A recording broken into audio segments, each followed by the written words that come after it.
Welcome back to our podcast, which we call Busting Addiction and the Myths That Surround It. This podcast is sponsored by SafeHouse Rehab Thailand, where we offer clients a life-changing experience in the perfect environment for recovery. And it's closer than you think. Just visit safehouserehab.com to learn more. My name is Bruno J. And here's why I created this podcast. It's getting crazier and more deadly than we could have ever imagined just 10 years ago, with opioids and now fentanyl, which is 100 times more potent than heroin.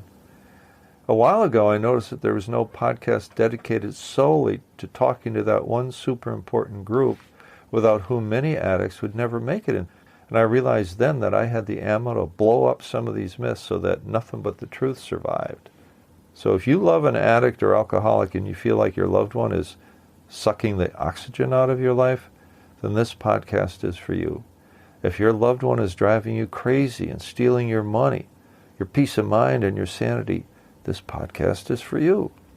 And if you're feeling rage and shame and your self-esteem has been flushed down the tubes, this podcast is for you too.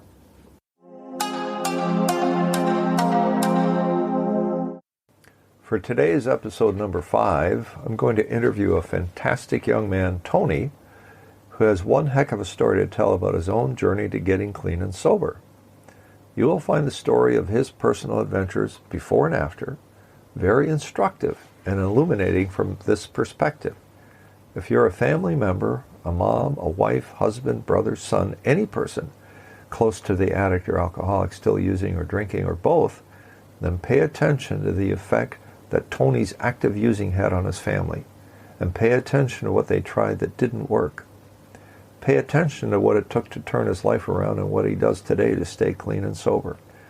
This terrific young man, whom I've come to know and admire, is 27 years old, educated, fiercely intelligent, ambitious, and clean-cut, typical of what a young male addict looks like today, difference being that Tony is living a clean and sober, purposeful life, which also means that he looks just like the son of typical parents of a using addict in today's world, except for the clean and sober part. Tony, welcome to the Mike side of our podcast. Hi, Bruno. Thank you so much for having me. As you know, Tony, since you're also the producer of our podcast series, our purpose is to help families understand the mind of an active addict or alcoholic, what drives them to do what they do, and what families actually do to help an addict into recovery one way or another. So let's say we start with a brief history of you and your family back in the UK. Let's say up to the point where you started using. Would you say your family was typical of the place and time? I consider my life to have been very normal, to be honest. My whole child life. I was an only child. I think that's the only thing that I missed out on, if anything. My father was a working man. My mum was a stay-at-home mum. I went to primary school, a Catholic mixed primary school, up to the age of 11. And then after that, I went to an all-boys grammar school. Everything was given to me as a child, whether it was... I felt that all the activities and like musical instruments, that kind of thing, everything was I had all the opportunities, which I was extremely grateful for from my family. You know, everything was put out there for me. I remember one thing, I certainly wasn't given cash, but I was given just opportunities for everything. Family life was good. We lived in a very nice area. I was born in London, but we moved out to Buckinghamshire in a quiet place in the countryside. And just everything in general, I mean, I can't say there were any abnormalities anywhere, that I wasn't amongst a bad society. I had good friends, everyone in the community kind of knew each other, and it was, like I said, it was amongst the Catholic upbringing. So in that aspect, I was in, well, for what I perceived, a good upbringing in good hands. So it felt like kind of a normal place to be. It did, absolutely. Yeah, nothing out of the norm, anything out of the, no abnormalities there. So nothing on the surface that one could look at and say, things are screwed up here. They were quite normal, and they were quite ordinary, and they were okay. Yeah, absolutely. Right. So tell me about the circumstances that had you start using and or drinking. How old were you at the time, and what were you doing at the time? Did you have a circle of using buddies and so forth, knowing that having a peer group is really important at a certain stage of a young boy's development? Sure, yeah.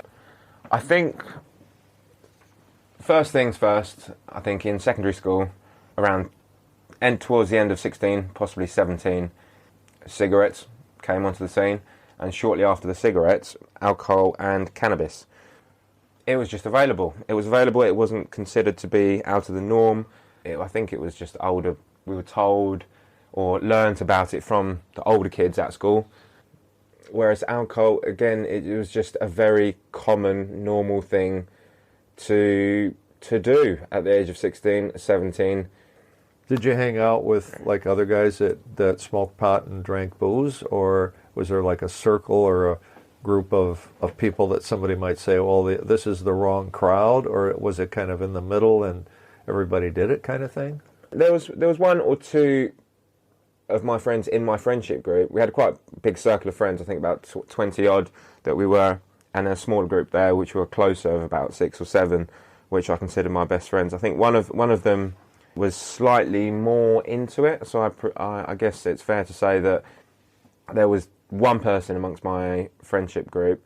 However, we all slowly explored that area for ourselves sooner than later. Whereas the alcohol, I think it was just normal. Everyone was doing it. It wasn't considered anything out of the norm. It was a bit of a novelty, but it was also a social thing. Right. Did you encounter any other drugs besides marijuana? I did, but not until later. Okay. Not until university. Okay.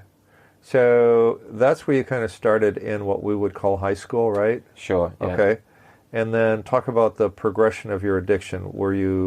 Did you keep on drinking, and what drug or drugs did you start with, and then what combination of drugs did you end up with, and what were you trying to get to? What was your goal in using these drugs, if any?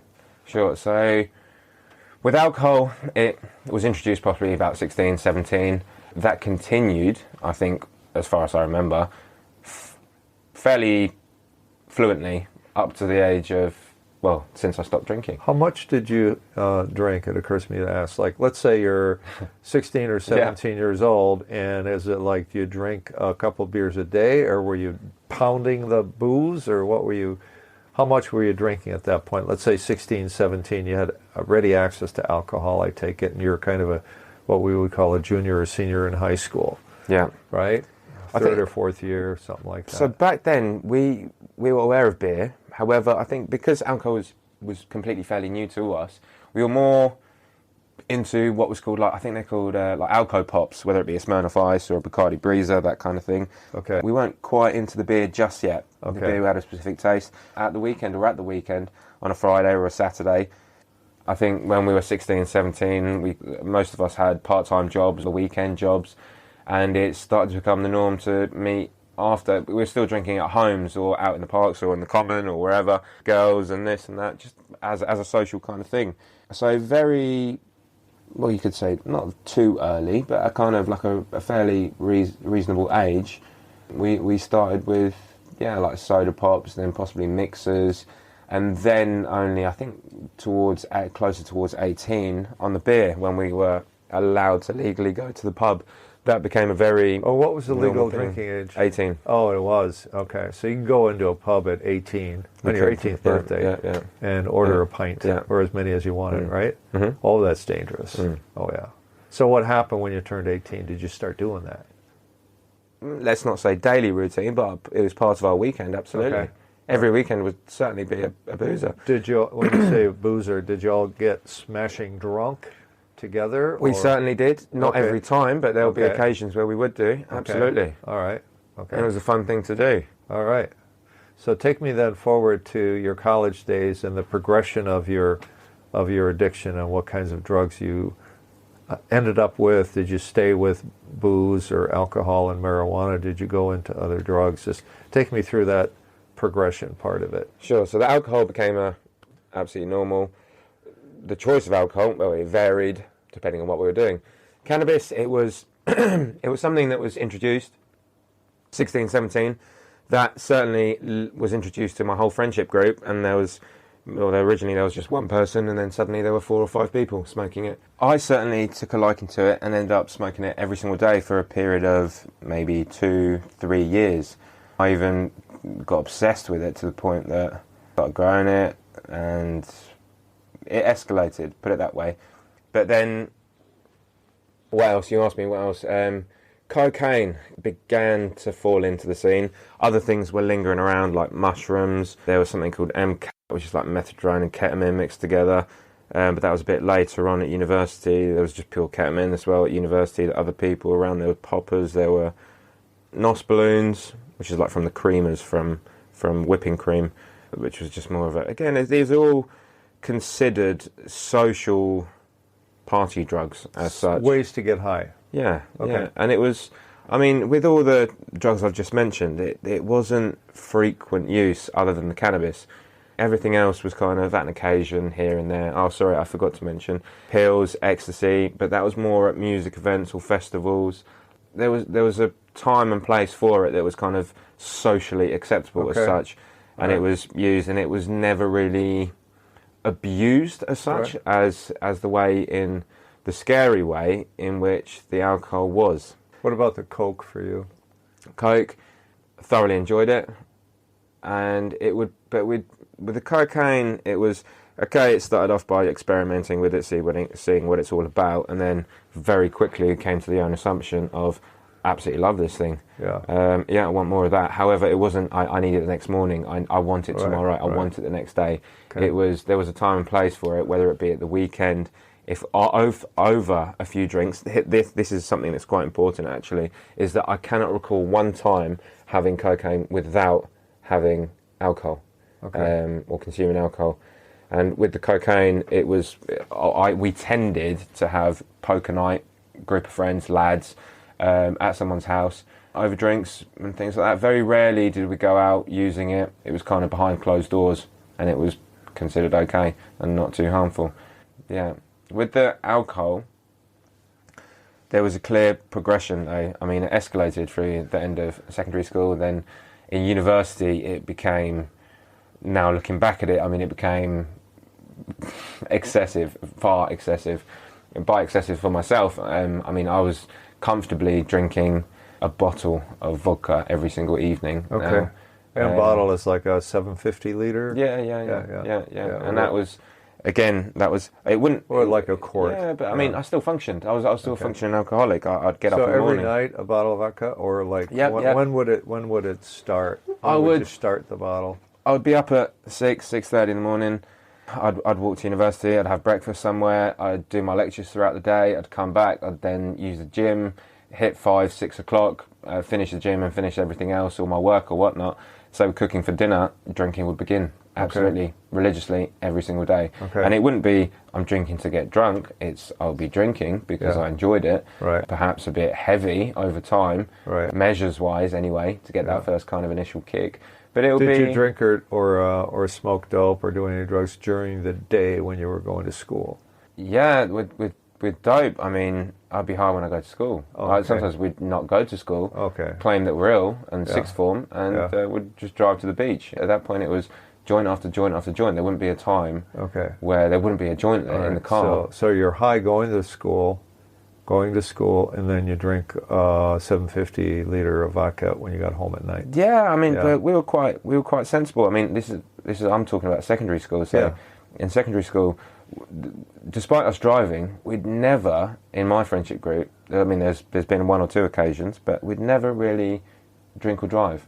Cannabis, absolutely, of course. Yeah. We'd never really drink and drive. How old were you when you were consuming a 750 of vodka every day? 18, 19. 18, 19. Maybe a bit more. All the way through university? University, 20, 21, 22, 23. Okay, got it. All right. And you completed your studies, right? I did. Yeah. I did. Okay, what was your major? International Business Management. Okay, excellent. Well, you're in the right place, huh? Okay, so tell me the story, the spiral down to where you hit your head and you woke up, and tell me what that was like. Your wake up. What was your wake up call like? What were the events that led you to the wake up call the first time? And how old were you? Where were you? Et cetera, et cetera. I did not realise that I had an issue with alcohol. I didn't think I had a problem whatsoever. Okay. I was in a relationship throughout my university life. My girlfriend was at university 3 hours away from myself. It was difficult, and I mean, that is when we were having our difficulties, that is when my drinking escalated. Now, I know I was drinking every day anyway, and it all related to feelings, but when I started to have problems with my girlfriend, my drinking began to change for the purpose of the purpose of the drinking began to change. It was due to I was drinking on my feelings, my emotions. I was unhappy, and I felt that at the time the drink would make me forget, or not make me feel, or help me deal with those emotions and feelings as such.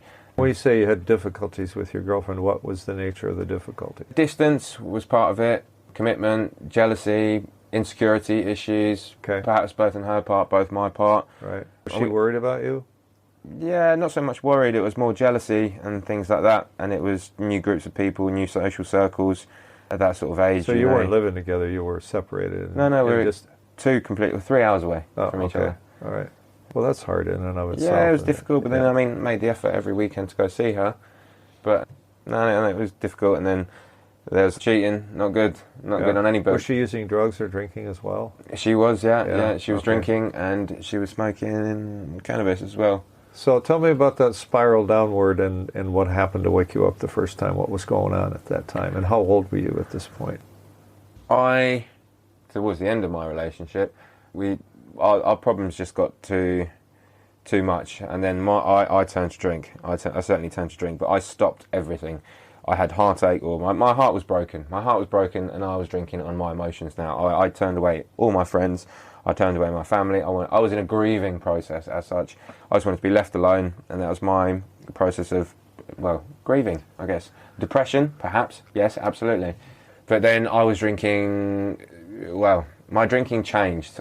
It wasn't in the evenings. My drinking was now 24/7, 24/7. It was in the morning, it was in the afternoon, it was in every single moment I was awake, I'll be drinking. How much quantity are we talking about? I spoke of a bottle every evening. Now we're talking about 2 bottles a day throughout the day, but then my eating fell apart. My sleeping pattern fell apart. My exercise, my regime, my routine, everything fell apart. And I was in my kind of little ball circle of, or my cave, just drinking. Drinking. My whole kind of life revolved around drink suddenly. And the progression, you ask about progression, was, I think most people, I don't know, maybe they have a bad week or 2 weeks, they get over it, move on. I kind of stayed stuck in this cycle or loop for a good solid 6 months, and my family, my friends, they realised that I was going through these certain changes or just this upset, and they tried to approach me, they tried to help, they saw that I was turning to the alcohol, they tried to help, but I just pushed everyone away. I wanted to be left alone. I didn't think I was doing any harm to anyone, and I wanted to be left alone with my booze. And then, granted, I did start to come out of it later on down the line, but there was a slightly difficult situation because my body became physically dependent. I now needed, not I wanted, I needed alcohol in order to function. Without alcohol, I wouldn't function. I was at risk of seizure. You needed to drink to be, quote, normal, right? Yeah. I couldn't, I would have to have a quarter bottle of vodka in the morning in order just to stable out without shaking, without... Okay. So tell me about that journey, that circle to the drain, and then your wake up, because here you are clean and sober for quite a while now. Yeah, my family, my friends approached me, mainly my family. My friends kind of accepted it, didn't think too much of it at the time, and my good friends, stood by me every single step of the way, and for that I'm very grateful and fortunate to have such a close group of friends. But my family, they pushed, and I was hurting them. They didn't really know how to help. They had no idea how to help me. They tried introducing me to AA or NA or asking other people from those fellowships to reach out to me, of which I reluctantly, shrugged off. I didn't want anything to do with it. I wanted to continue with what I was doing. They started to take me to other meetings, whether it be in London or introduce me to other people. So they really tried. Yeah, they tried. They took me to Harley Street in London to see psychiatrists, psychologists, just influential people who they believed perhaps could help. What was your reaction? How were you handling that part of it? Avoidance. I was trying to avoid it at all measures, at all costs. Were you telling people the truth about what you were really doing? Partially. Okay. I had my moments where I kind of did, where I felt a bit more defeated. Okay. But most of the time was just getting by to kind of tell them what they want to hear. Go through the motions. Yeah. Okay. Yeah. Okay. Use and manipulate people around me to my advantage. Okay. Sure. So what woke you up? What was the first wake-up call that you had? What were the circumstances? I started to become very physically ill. Okay. But that wasn't enough for me. Okay. I mean, it was noticeable. I was spending more and more time in hospital. I was blacking out. I was having serious blackouts. Why were you in the hospital? My body was not coping with the quantities of alcohol at certain times, or I was just having seizures. I was having alcohol. Seizures. I was having alcohol, whether it be withdrawal seizures or something. So what would happen? You'd pass out. Somebody would call an ambulance, take you to the hospital. Yeah, I mean, all those things. Okay. Every single one of those things. Okay. Yeah. Okay. And then it escalated, and literally, the drinking, no matter how many times I tried it, whether I detoxed or this or that, the other, unfortunately, I just kept going back and back and back and back. I just would not get out of the circle, and it got to the stage. Were you trying to quit at some point? No. You weren't trying to quit? No. I can't say that I wanted to quit for me. Right. I was being forced and pushed into that area, but I certainly wasn't trying to quit, no. Right. What were you hoping to do at that point? Drink safely or continue to drink? Oh, I just wanted to continue. Yeah. Okay. I just wanted to continue. I had no desire to stop. I had no desire to change my ways. All right. So what happened to change your mind? Well, it even got to the stage, Bruno, that I had a double heart attack. I had a double heart attack in my driveway. I had a heart attack. My mum called the ambulance. They came. They resuscitated me. They put a pipe down my throat because I couldn't breathe. One of my lungs collapsed. I got pneumonia. And then on the way to the hospital, my heart stopped again, and they had to revive me again. So that's two strokes. Two strokes. Shit. I remember, 8 people. My mum saying 8 people. How old are you at this point? 25. Okay. 25. And I'm sorry, I must have got your 26, age wrong. 26. How old are you now? 29. 29. Okay. 20, So it wasn't that long ago then. 25, 26. I had 8 surgeons just over me, trying to bring me back to life, and spent a week in ICU. To their amazement, that I recovered so quickly. Your parents must have been just absolutely terrified. Yeah. Yeah. The only child too. Yeah. I mean, this whole, we're missing a big chunk of this, where this process, we're talking about 2 years of going in and out, if not longer, 3. Right. Dragged out, 4, kind of in and out of just this constant loop. Having periods of sobriety, but always going back very quickly. Right. Longest abstinence perhaps maybe 7 weeks. Okay. Something like that. On your own? On my own. Yeah. On my own. Okay. On my own. But that's amazing. Going straight back into it. But I think the most worrying thing of all of that is that despite having a double heart attack, despite being in ICU for however many days and then being held in the hospital for longer just to keep observation, I went out, the day I went out of that hospital, the irony was that I was already aware of the fellowship and everything else at that stage, and I went to a meeting which happened to be opposite the hospital that night, and then shortly, 2 or 3 days later, I was drinking again. Yeah. I was drinking again. I was not convinced that alcohol was a problem. I just was not convinced. And I thought that I could do it my way or whatever. To what did you attribute your physical problems? I mean, were you making a connection that your drinking was the cause of all of this? I was, yeah, sure. Physical problems? Yeah, there were times which I was. It's difficult to say because now my thinking is entirely different. My thinking, of course, it's changed. At the time, I was, just complete. I mean, if you look at it, it's just complete. Not only is it idiotic, but it's just insane. Right. It's insanity. It is insanity at its finest. Yeah. What I was doing. All right. And I mean, I never was intending on self-harming myself. People say, "Oh, were you obsessed? Were you trying to hurt yourself?" No, of course not. No. Right. Absolutely not. Yeah. I was just having a good time. Okay, we got to circle back to what woke you up.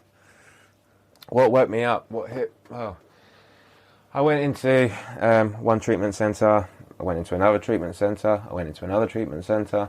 Committed to the programs. I did well, but I came out every time and I went straight back to drinking.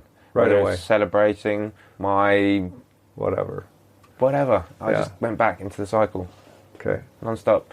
And then I think after 3-4 treatment centres, I had conflicts with the police at this stage. I had conflicts at home. My family, my dad was on the edge of kicking me out, and I think just there was a time, and there was a right time, and there was a right moment where someone approached me, a counsellor approached me in one of these places, and he just convinced me, just give this thing a go. Come to Thailand. Give yourself a go. You've got nothing to lose. And I think I just threw my hands up in the air at that point and made a decision. I've got nothing to lose. Why not? And I decided at that point, I'm going to go and give it a go. And I did. That's what I did. And you've been clean and sober how long now? 2.5 years. All right. 2.5 years. So what did you do differently this time that you didn't do the first few times that you tried? You know, I was aware of the program, I was aware of the steps and the fellowship and everything else, and it was very forced upon me. What I did is I made the conscious decision for myself that I had enough. I had enough, and I was no longer doing this for anyone else. I decided somewhere in my brain. I can't tell you a time, a place, or wherever, but something changed. I became willing. Okay. I became determined for myself to make that change. If that makes sense. We use the word sometimes surrender in this program? Sure, perhaps, yeah. It suits that very. Okay. All right. I don't want to put words in your mouth, but I mean, if that concept works, it's an important thing that we talk about in recovery. I mean, there is victory and surrender. We talk about that a lot, right? Yeah, I absolutely refused to. I refused that word for quite a long time. I didn't want to say I surrender. Right. I felt that as a sign of weakness, a sign of getting on my knees. I surrender. How do you feel about it now? Yeah, no, I'm completely, fully accepting. Right. I fully, 100% surrender to alcohol. Right. Alcohol, I cannot win. It is because it has complete and utter control over me, and I can't. Do you also surrender your old way of thinking? I do. Yeah. But I think a lot of that is due to the influence of the alcohol. Okay. All right. Cool. So what would you say, what will your message be to the parents or other people who love an alcoholic or addict? What are the 3 most important things to know for them that will help an addict into recovery? What should they be looking for? What should they be saying or doing to help an addict or alcoholic into recovery? This is difficult because I don't think there's any correct answer for that. However, if there's a few things that I would say for these difficult times to parents would be patience. Don't give up.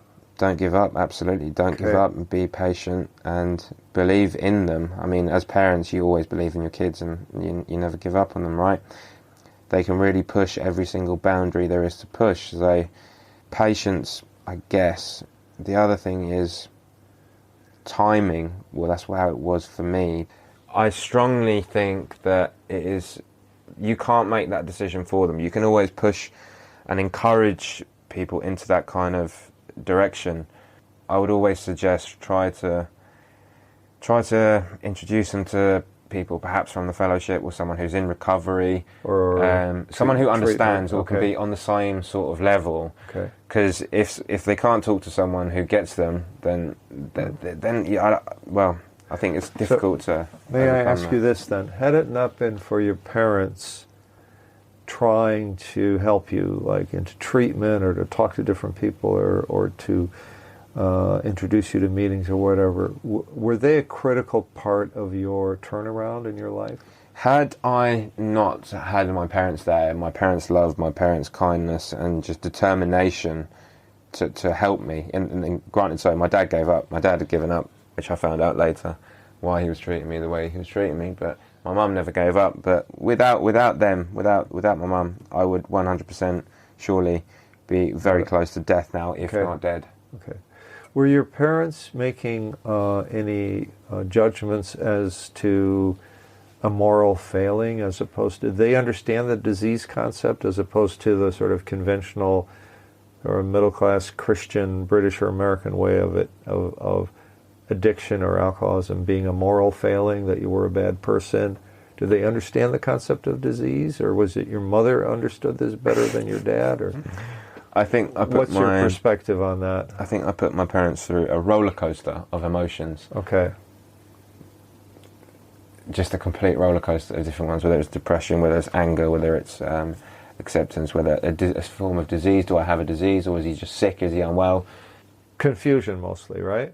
Sure, because neither of them are addicts. Right. Neither of them are alcoholics.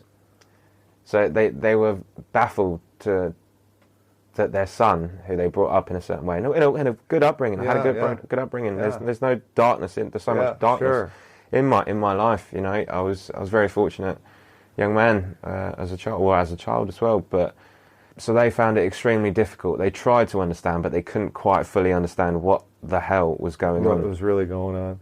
So go back to the key things that parents should remember as their young son or daughter is quote, drinking and using and causing pain and confusion at home. What would you say to them right now? Patience. They're our audience, right? Yeah. They're our key audience. Patience. Don't give up.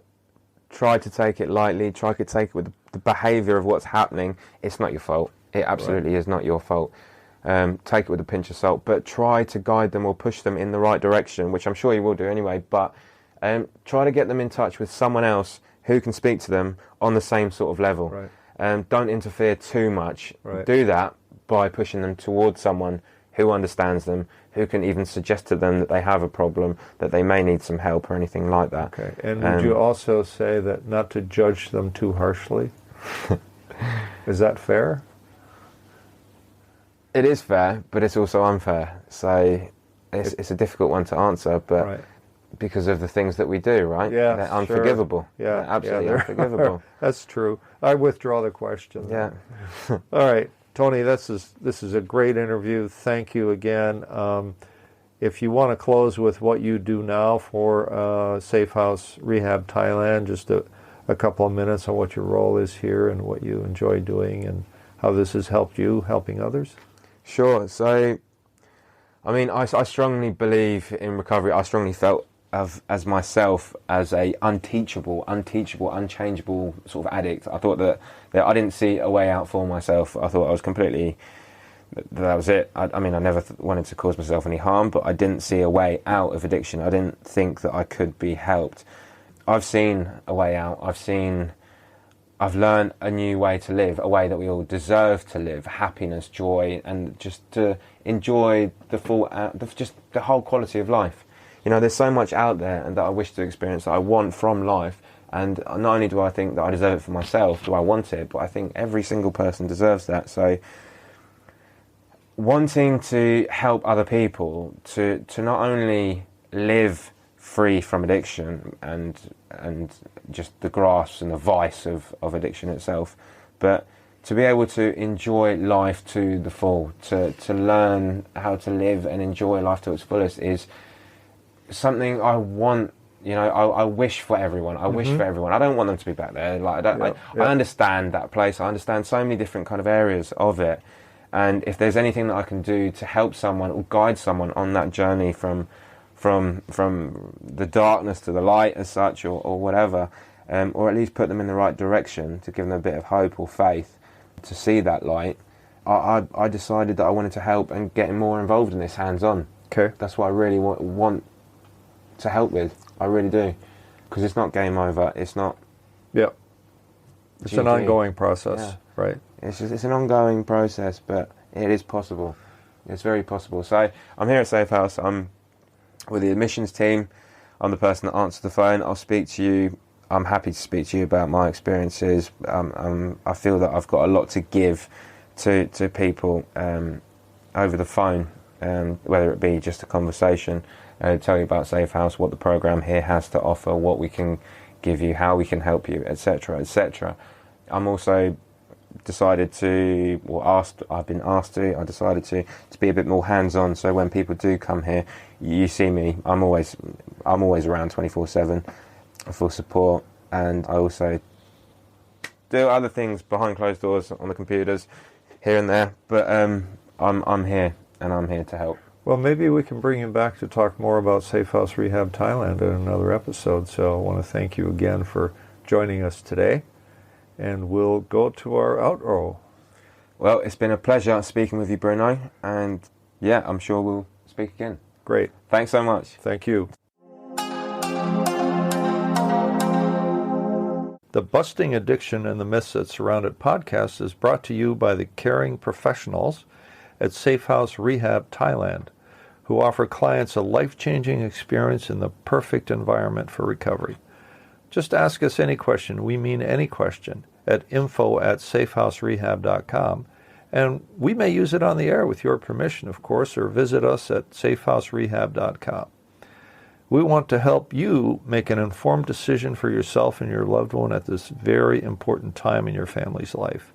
So tune in next week for the next episode of Busting Addiction and the Myths That Travel with It, and we'll see you next time.